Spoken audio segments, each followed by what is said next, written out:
اس سے پہلے سورہ بقرہ کی مختلف آیتوں کا خلاصہ پیش کیا گیا۔ ابھی اپنے سامنے جو آیت کریمہ ہے، اس آیت کریمہ کے نزول کے تعلق سے دو روایتیں پائی جاتی ہیں۔ ایک روایت حضرت عبداللہ ابن عباس رضی اللہ تعالی عنہما سے ہے اور دوسری روایت قیل کے ذریعے سے بیان کی گئی۔ تو حضرت عبداللہ ابن عباس رضی اللہ تعالی عنہما بیان فرماتے ہیں کہ بہت سارے صحابہ کرام جو ایمان لائے تو اپنے علاقوں کو چھوڑ کر کے مکہ میں آنے لگے۔ شروع میں حضرت بلال رضی اللہ تعالی عنہ کا معاملہ ہو، یا حضرت صہیب کا معاملہ ہو، یا حضرت عمار ابن یاسر کا معاملہ ہو، عبداللہ ابن مسعود کا معاملہ ہو، یہ غریب صحابہ کرام تھے۔ تو کفار مکہ یہ کہا کرتے تھے کہ دیکھو یہ بولتے آخرت ان کے لیے ہے، اللہ تعالیٰ ان سے راضی ہو چکا ہے، اگر اللہ تعالیٰ ان سے راضی ہوتا اور آخرت ان کے لیے ہے تو ایسی صورت میں دنیا میں ان کو بہت کچھ ملتا، لیکن یہ پریشان حال رہتے ہیں اور ان کی پریشانی کسی پر جو ہے چھپی ہوئی نہیں ہے۔ اس طریقے سے صحابہ کرام کا مذاق اڑاتے اور ان پر طعنہ دیا کرتے تھے۔ تو اللہ تبارک و تعالیٰ نے ان کی مذمت میں آیت نازل فرمائی اور ارشاد فرمایا کہ کافروں کے لیے دنیا کو اللہ تعالیٰ نے سنوار دیا اور یہ ایمان والوں سے ایمان والوں کا مذاق اڑاتے ہیں، اور اللہ تبارک و تعالیٰ نے تو ایمان والوں کے لیے آخرت میں ان سے بہت بلند مقام رکھا ہے۔ اور دوسرے قول کے مطابق وہ صحابہ کرام جو بہت پیسے والے تھے، اللہ نے خوب مال و دولت سے ان کو مکے میں نوازا، لیکن جب حضور صلی اللہ علیہ وسلم ہجرت فرما کر مدینہ طیبہ میں آ گئے تو صحابہ کرام کو بھی مدینہ آنا پڑا، جس کی وجہ سے پیسے والے صحابہ کرام انہوں نے بھی اپنے کاروبار، اپنے مال و دولت، گھر بار سب کو چھوڑ دیا مکے کے اندر۔ اب مدینے میں آ گئے تو بظاہر ان کے ہاتھ میں کچھ نہیں تھا، اب شروع سے شروعات کرنی تھی، آغاز کرنی تھی۔ اس لیے منافقین مدینہ نے جب دیکھا تو وہ طعنہ دینے لگے اور کہنے لگے یہ اپنے آپ کو عقل مند کہتے ہیں، ارے یہ کون سی عقل مندی ہے کہ آدمی جو ہے امیری چھوڑ کر کے غریبی میں آ جائے، اور خالی اس لیے کہ ایک آدمی سے محبت کرتے ہیں۔ اس طریقے سے وہ لوگ مذاق اڑانے لگے۔ تو اللہ تبارک و تعالیٰ کی غیرت کو یہ پسند نہ آیا کہ صحابہ نے مصطفیٰ کے نام پر سب کچھ چھوڑا ہے، ان کا مذاق اڑا۔ اس لیے اللہ تعالیٰ فرماتا ہے کہ وہ لوگ جن کے لیے دنیاوی زندگی سنواری گئی وہ کافر ہے، یہ مسلمانوں کا مذاق اڑاتے ہیں، اور رہا معاملہ ایمان والوں کا تو آخرت میں اللہ تعالیٰ ان کو بہت بلندی عطا فرمائے گا۔ چنانچہ اس سلسلے میں علامہ اسماعیل حقی علیہ رحمۃ اللہ نے تفسیر روح البیان کے اندر ایک بڑی شاندار حکایت حضرت عیسیٰ علیہ السلام کے تعلق سے لکھی۔ آپ ارشاد فرماتے ہیں حضرت عیسیٰ علیہ السلام سفر کر رہے تھے، آپ کے پاس 3 روٹیاں موجود تھی، چنانچہ آپ کے ساتھ ایک یہودی بھی سفر کر رہا تھا۔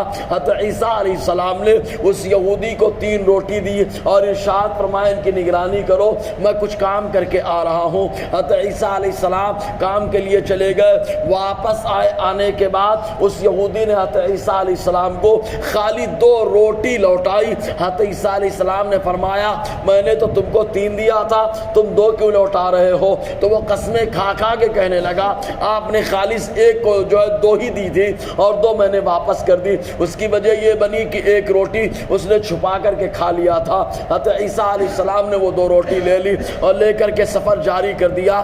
سفر کر ہی رہے تھے، اللہ تعالیٰ کی مرضی، اللہ تعالیٰ نے 3 سونے کی اینٹیں حضرت عیسیٰ علیہ السلام کو عطا فرمائی۔ حضرت عیسیٰ علیہ السلام نے 3 سونے کی اینٹوں کو لینے کے بعد ارشاد فرمایا اس یہودی سے ایک تیری اینٹ ہے، ایک میری اینٹ ہے، اور ایک اینٹ اس آدمی کی ہے جس نے روٹی کھا لی ہے، جس نے بھی روٹی کھائی اس کی ایک اینٹ ہے۔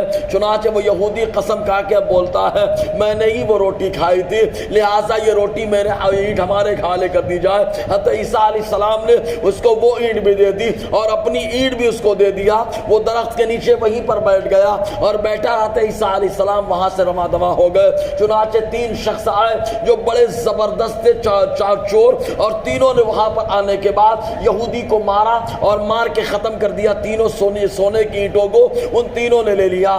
لینے کے بعد آپس میں مشورہ کیا ایک اینٹ ہم تینوں تقسیم کر لے۔ چنانچہ ان تینوں نے آپس میں تینوں اینٹوں کو تقسیم کر لیا اور تقسیم کرنے کے بعد کہا اب زوروں کی بھوک لگی ہے، کچھ کھانے کا انتظام کیا جائے۔ تو کہا ایک آدمی کو شہر بھیجا جائے، وہ کھانا لے کر کے آئے، باقی 2 آدمی یہیں پر بیٹھ کر کے انتظار کرے۔ چنانچہ وہ کھانا لینے کے لیے چلا گیا اور یہ دونوں یہاں پر بیٹھ کر منصوبہ بنا رہے ہیں، اگر وہ تیسرا آدمی جو کھانا لے کر کے لینے گیا ہے اگر وہ آئے ہم مار ڈالے تو ایک اینٹ بھی ہمارے نام پہ آدھی آدھی ہو جائے گی، اس طریقے سے ہمارے سونے میں اضافہ ہو جائے گا۔ ان لوگوں نے ادھر منصوبہ بنا لیا کہ آتے اس کے اوپر حملہ کر دینا ہے۔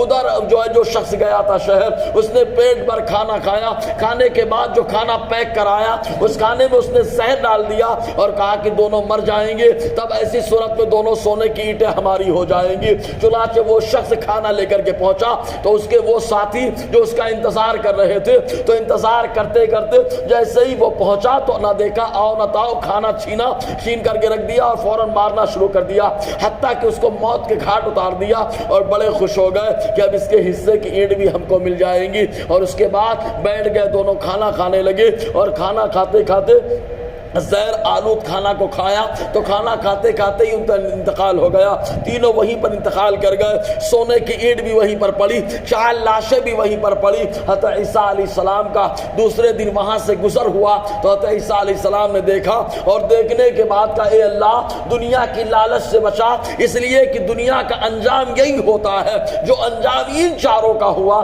یہ دنیا کی محبت میں گرفتار تھے۔ تو اسی کو اللہ تعالیٰ یوں بیان فرماتا ہے زُيِّنَ لِلَّذِينَ كَفَرُوا الْحَيَاةُ الدُّنْيَا، اور سوار دی گئی ہے کافروں کے لیے دنیاوی زندگی، وَيَسْخَرُونَ مِنَ الَّذِينَ آمَنُوا، یہ مذاق اڑاتے ہیں ایمان والوں کا، وَالَّذِينَ اتَّقَوْا فَوْقَهُمْ يَوْمَ الْقِيَامَةِ، اور وہ لوگ جو متقی پرہیزگار ہوئے قیامت کے دن ان کے اوپر ہوں گے۔ اور رہا معاملہ پروردگار عالم کا، ان کو ایمان والوں کو کتنا محبوب رکھتا ہے، تو وَاللَّهُ يَرْزُقُ مَن يَشَاءُ بِغَيْرِ حساب، اللہ جسے چاہتا ہے بے حساب عطا فرماتا ہے۔